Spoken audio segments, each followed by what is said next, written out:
Life isn't supposed to be easy. Comfort is the trap that kills potential. Every single day, you're faced with two choices: stay soft or stay hard. Settle for what you have or stay hungry for more. You say you're tired. Pain means you're pushing. You say you failed. Perfect. Failure is proof you showed up. Most people hide when life gets ugly. The strong, they lean into it. They look pain in the face and say, "Bring me more." The truth is, simple discipline isn't a switch you flip. It's a lifestyle. You don't rise to the level of your motivation. You fall to the level of your standards. And if those standards are weak, so are you. So, when you're tempted to quit, when you hear that voice whispering, "Enough," you answer it back louder. "I'm not done. I stay hard. I stay hungry." Comfort is the enemy because it whispers lies that sound sweet but destroy your edge. When you're comfortable, you're satisfied. You stop pushing. You stop chasing. You stop demanding more from yourself. Comfort tells you, you've done enough. Take it easy. When in reality, you've barely scratched the surface of your true potential. The truth is, the body and mind adapt to the demands placed on them. If those demands are soft, you become soft. If those demands are brutal, you become unbreakable. The world around us is designed to make us soft. Everything is built for convenience. Food delivered in minutes, entertainment in your pocket, a button for every problem. But convenience is poison to growth. Growth only comes when you strip away the easy path and walk into the storm willingly. That's why so few people ever truly see what they're capable of. They're too busy chasing comfort instead of chasing greatness. When you lean into discomfort, you discover something hidden inside you. It's not about masochism or chasing pain for no reason. It's about understanding that the greatest rewards come on the other side of struggle. Discomfort forces you to adapt, forces you to rise, forces you to create a new version of yourself that didn't exist before. If you run from discomfort, you run from evolution. Think about the gym. If you lift the same weight every day, your muscles stop growing. If you run the same distance at the same pace, your body stops adapting. Life works the same way. You need progressive overload in your spirit, in your discipline, in your willpower. You have to deliberately seek out resistance if you want to keep leveling up. Comfort doesn't give you resistance. It gives you stagnation. Comfort also breeds entitlement. When everything comes easy, people start to believe they deserve it. They expect success without sacrifice, results without work. But the universe doesn't pay out participation trophies. Life respects grind. Life respects sweat. Comfort tricks you into thinking you can have greatness without struggle, but that's a lie. Greatness demands pain, patience, and persistence. Discomfort doesn't mean chaos or recklessness. It means doing the things you don't want to do every single day because you know they make you stronger. It's waking up earlier than you want to. It's choosing the harder option when the easy one is right there. It's putting your body and mind in places where they scream for relief. And you answer them back, "Not yet." That's how steel is forged under heat, under pressure, under fire. Most people quit when things get uncomfortable. They hit resistance and they stop. But that's exactly where the breakthrough lives. Just past the point where your mind says, "Enough." Comfort robs you of that breakthrough because it convinces you to quit early, pushes you beyond it, and shows you who you really are. You cannot chase comfort and expect greatness to show up at your door. They don't live in the same neighborhood. If you want growth, if you want to find out what you're truly made of, you've got to go to war with comfort. Every single day, you've got to choose discomfort on purpose, because that's where the real transformation happens. Pain is proof of progress because nothing valuable comes without a cost. Every time you push your body, your mind, or your spirit beyond what it's used to, there's going to be resistance. That resistance is pain. It's the soreness after a brutal workout, the frustration after repeated failures, the fatigue after long hours of discipline. Pain is the receipt you hold in your hand that proves you paid the price to move forward. Without it, you haven't invested anything in your own growth. Most people treat pain like a warning sign to stop. The second it hurts, they retreat. But pain isn't a signal to quit. It's a signal that you're on the edge of growth. It's the body saying, I'm being stretched, I'm being challenged, I'm changing. If you always run when it hurts, you'll never know what's waiting for you beyond that threshold. Pain is not punishment. It's the forge that builds strength. When you start to accept pain as part of the process, everything shifts. The struggle doesn't shock you anymore. It prepares you. You expect the burn in your lungs, the heaviness in your muscles, the doubt in your mind, and you learn to keep moving anyway. Pain becomes less of an enemy and more of a training partner. It teaches you that your limits are rarely where you think they are. They're further. They're hidden behind the wall of suffering you've been avoiding. Pain also strips away illusions. When you're hurting, your ego is gone. Pain doesn't care about your excuses or your image. It reveals the truth of who you are in that moment. Do you crumble or do you adapt? Do you run or do you fight? Pain has a way of exposing weakness, but at the same time, it offers you the chance to rebuild stronger. Every scar you carry, physical or mental, is evidence that you've been tested and refused to break. There's also a mental pain that comes with growth, the pain of discipline, sacrifice, and patience. It's painful to say no to distractions when everyone else is indulging. It's painful to keep grinding when nobody is watching and no reward is in sight. That mental pain sharpens you. It conditions you to endure. And while most people flee from it, those who embrace it find themselves with a strength that feels unshakable. Think about how nature works. Muscles tear before they rebuild stronger. Bones grow denser after stress. Diamonds are created under pressure. Nothing valuable is born without some form of pain. If the natural world requires it, why would you think your journey would be any different? The discomfort you feel in pursuit of your goals is a natural law. It's the toll required to cross the bridge into a stronger version of yourself. Pain is also a reminder that you're alive, that you're in the fight. The absence of pain doesn't mean victory. Often, it means you're not even trying hard enough.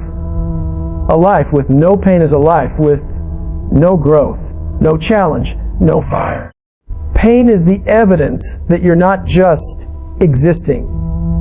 You're testing your limits, pushing the boundaries, refusing to settle.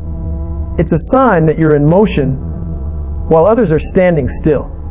When you can shift your perspective to see pain as progress instead of punishment, you stop fearing it.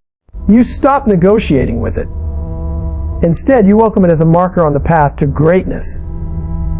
Every ache, every setback, every ounce of fatigue becomes a badge tells the world you didn't stay comfortable. You didn't play it safe. You chose growth. Pain is the cost of evolution, and it's the clearest signal you're moving forward. Failure is fuel because it lights a fire that nothing else can. When you fail, it stings. It bruises your pride. It crushes your expectations. It rattles your confidence. But that sting is energy. It's raw and powerful. You can either let it poison you, or you can use it as fuel to push harder, to sharpen your focus, to double down on your mission. Failure is the spark that either burns you down, ignites you to rise higher than before. Failure has a way of teaching lessons success never can. Success feels good, but it rarely forces you to change. When you win, you celebrate. When you fail, you analyze. You're forced to look in the mirror and confront the truth. You weren't good enough. You weren't prepared enough. You didn't execute the way you should have. That honesty is brutal, but it's the exact ingredient you need to grow. Without failure, you live in delusion. With failure, you live in reality. Most people fear failure because they think it defines them. They fail once, and they tattoo that moment on their identity. But failure isn't who you are, it's where you are. It's a checkpoint, not a final destination. The strongest people are not the ones who avoided failure. They're the ones who failed the most and refused to stay down. Each failure is a repetition that builds resilience, grit, and wisdom. Failure also exposes effort. If you're failing, it means you're trying something beyond your current ability. You're stretching into unknown territory. You're pushing past the safe zone where comfort lives. Failure is evidence of action. The only people who don't fail are the ones who never swing, never risk, never chase. Playing it safe keeps you from losing, but it also keeps you from winning. Failure creates hunger. When you taste defeat, it doesn't satisfy you. It makes you crave victory even more. That hunger drives you to study harder, train longer, refine your craft with an intensity you never summon if you had succeeded right away. Easy wins build arrogance. Hard losses build obsession. And obsession is the engine that powers greatness. The pain of failure also builds mental calluses. The first time you fail, it feels unbearable. The second time, you handle it a little better. By the 10th or 20th time, failure doesn't crush you. It fuels you. You stop fearing it because you've survived it before. You start to realize failure is never fatal unless you quit. Every time you get back up, you prove to yourself that you can't be broken by a loss. Failure humbles you. It keeps your ego in check, reminds you that you're not invincible, and forces you to keep grinding. But humility is not weakness. It's awareness. It's knowing there's always more to learn, more to master, more to conquer. Failure strips you of arrogance and replaces it with hunger. That combination, hungry and humble, is lethal. If you can take every failure, no matter how painful, and feed off it instead of running from it, there's no limit to how far you can go. Failure isn't the enemy. It's the fuel station on the road to greatness. Every setback is just another gallon of gas in your tank, waiting for you to burn it on the climb toward the next level. Discipline over motivation, because motivation is fragile. It comes and goes like the weather. Some days you wake up feeling fired up, ready to take on the world. Other days you can barely drag yourself out of bed. If you rely on motivation, you'll always be at the mercy of your emotions. Discipline doesn't care about feelings. Discipline shows up when you don't want to. Discipline does the work whether the fire is there or not. That's the one who wins every time. Motivation is like a spark. It can light you up for a moment, but it burns out fast. Discipline is the wood you keep stacking, the fire you keep feeding, the heat that never dies. People chase motivation like it's the answer. scrolling through videos, reading quotes, waiting for the right mood to strike. But the truth is, mood doesn't build empires. Consistency does. And consistency comes from discipline. Discipline is about rules you set for yourself that don't bend just because you feel tired, bored, or uninspired. It's a contract you sign with your future self that says, no matter how I feel, I will honor the work. Motivation wants to make you comfortable. Discipline demands you do the uncomfortable. Motivation wants quick results. Discipline locks in for the long haul. The thing about discipline is that it builds identity. Every time you keep your word to yourself, you're telling your mind, this is who I am.